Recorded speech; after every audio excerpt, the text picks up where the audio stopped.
The three pieces of furniture next to me here are all by the Yorkshire craftsman Robert Thompson, who is also known as the Mouseman.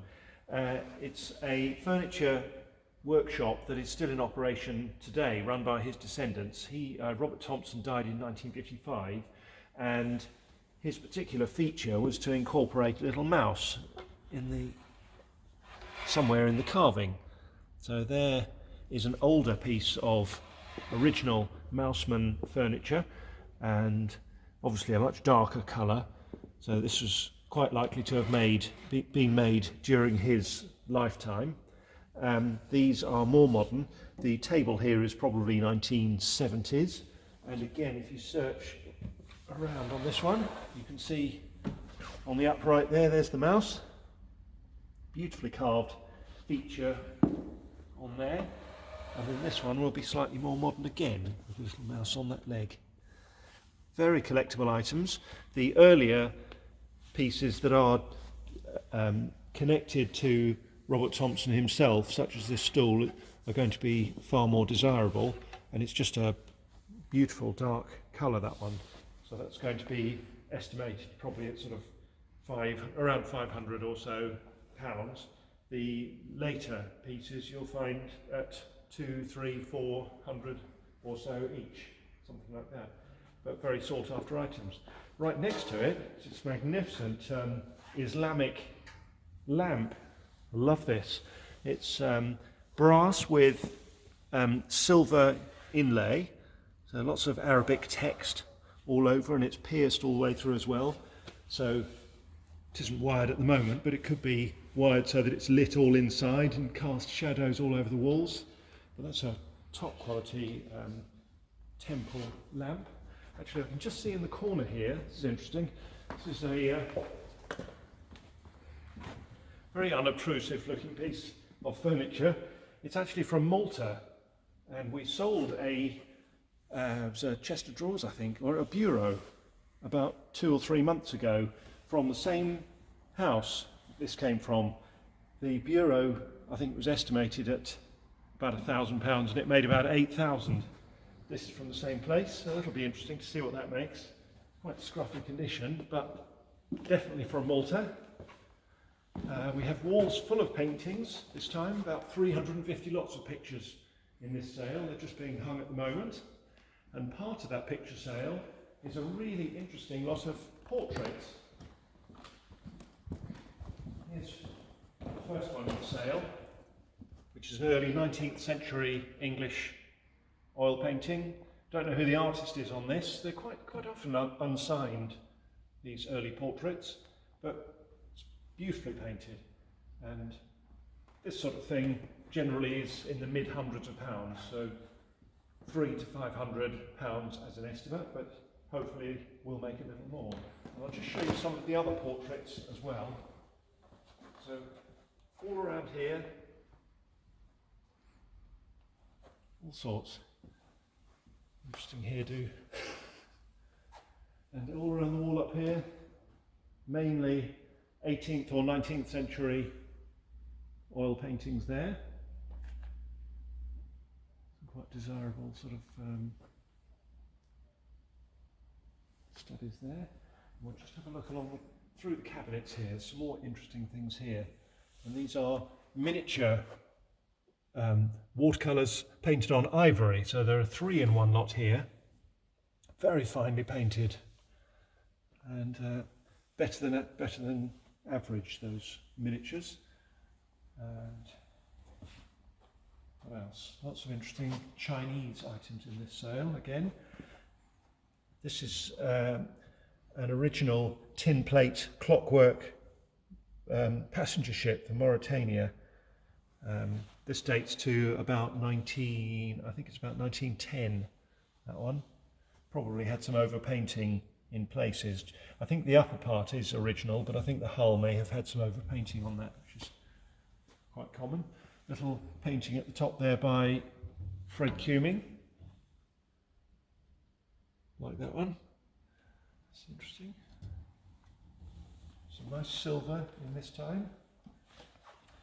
It's worth looking at. We have 2 interesting Cookery knives in this time. So this is it's an original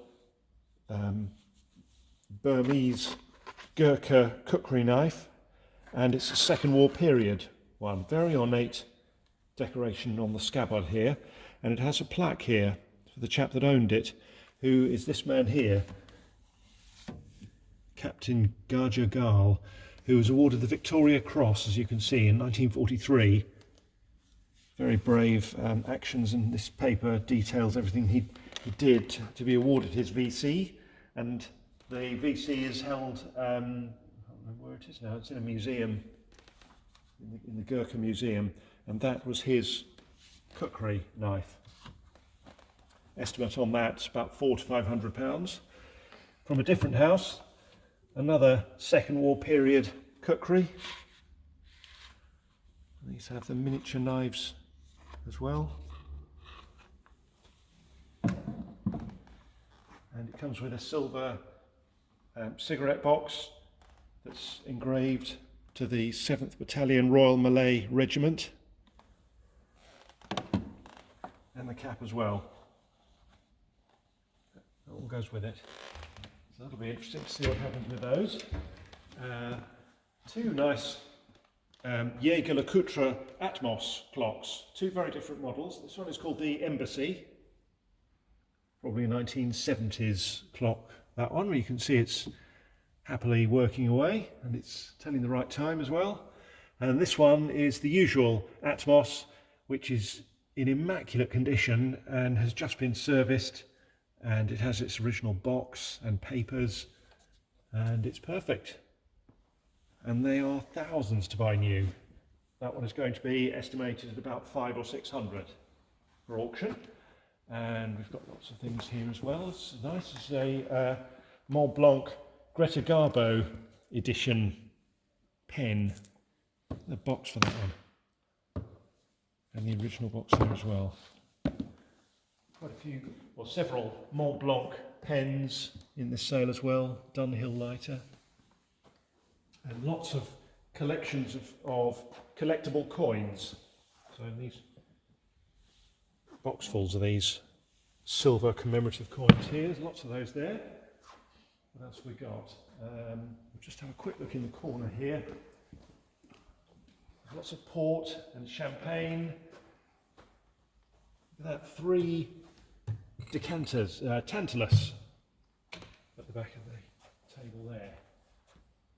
And then we have these Mamod steam cars as well. These are working live steam powered cars, and a Stephenson's rocket model there as well. And next to it, that's really nice. It's probably about 100 years old, but it's just a nice cast iron barreled model cannon. I like that one. Oh, and this is good as well. An original National Cash Register. Aren't they ornate? Amazing things. Purely ornamental, but they're worth a few £100. And yeah, so lots to browse through this sale. We're just going to change over now so Will can show you some of the jewellery and watches this time. So, as it wasn't mentioned in the beginning, Christmas is coming up. And I know you've still got some presents to get, so I thought I'd give you a quick run through of some of a few things that we've got in the watches and also in the jewellery. Starting off with the watches here, not quite the same sort of section that we had for the past few months with all the watchmaker parts, but still some really nice, interesting luxury wristwatches here. In fact, enough Rolexes to kit out the entire family. You've got one nice, very clean model at the back here. This is a Datejust with a grey dial in practically new condition. Really nice. It's been recently serviced as well. Obviously got its original box there. That will probably be around £2,000 or £3,000. You've got a nice vintage 1960s version of a Rolex here. Again, it hasn't got its original box. No papers for this one, but it should be between £800 and £1,000. And then the ladies one, lastly. That's the one there, and again that should be around 800. It's a bit more of a modern style, that one here. Got an Amiga C Master. These come up quite regularly, the professional C Masters. and generally make between £500 and £800. This one's in it exactly that, in working condition as well. And very unusual one to start off the watches section. This is lot 400. This is a Movado, and we had a very similar style watch to this in the last antique sale. It's called the triple calendar.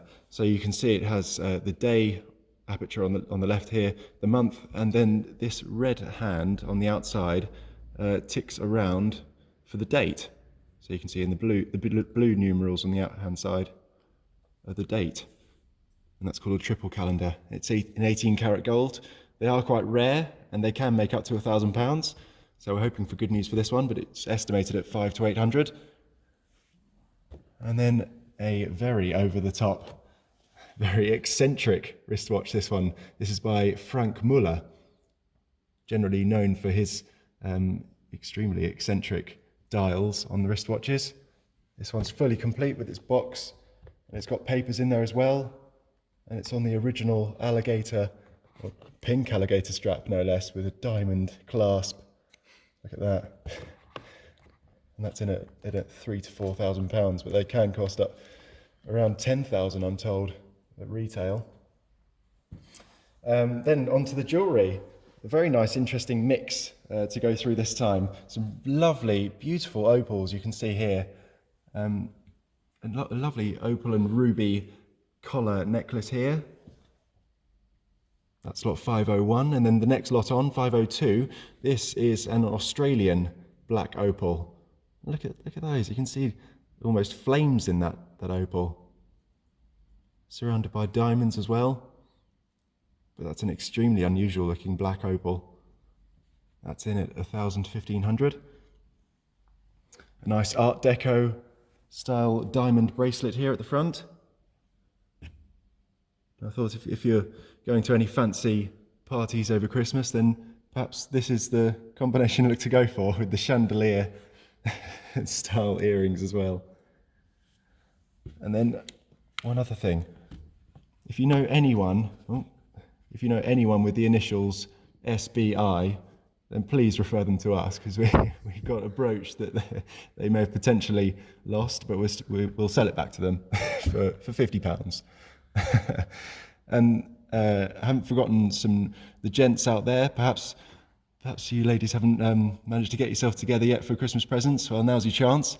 Got some nice silver. These are Jensen Danish silver cufflinks at the front here, and they're in for about £80, 80 to 120, something like that. And if you want to go a step up, then you've got a pair of Jensen cufflinks, and to complete it, the tie clip as well.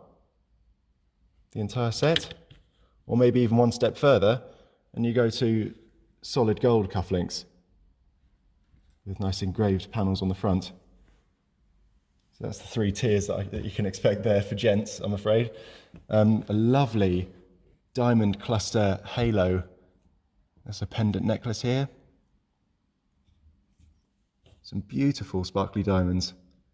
That really is one of the ultimate things to get for Christmas, I suppose.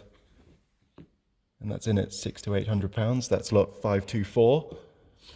Another unusual piece. This is a medieval ring, reportedly supposed to be between 15th and 16th century.